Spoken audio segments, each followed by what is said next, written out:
Now is the winter of our discontent made glorious summer by this sun of York, and all the clouds that lowered upon our house in the deep bosom of the ocean, buried.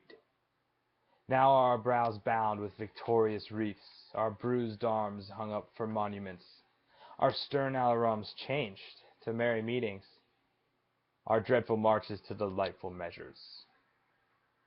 Grim-visaged war hath smoothed his wrinkled front, and now, instead of mounting barbed steeds to fright the souls of fearful adversaries, he capers nimbly in a lady's chamber, to the lascivious pleasing of a lute. But I, that am not shaped for sportive tricks, nor made to court an amorous looking-glass,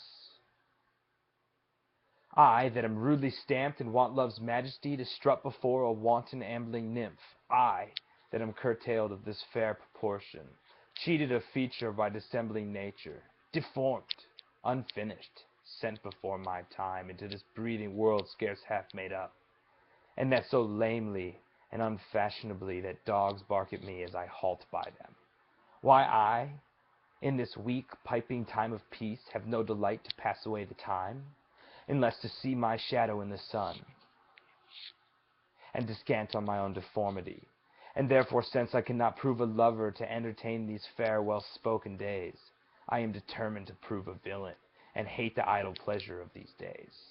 Plots have I laid, inductions dangerous by drunken prophecies, libels and dreams, to set my brother Clarence and the king in deadly hate, the one against the other. And if King Edward be as true and just as I am subtle, false and treacherous, this day should Clarence closely be mewed up about a prophecy, which says that G of Edward's heirs the murderer shall be. Drive thoughts down my soul.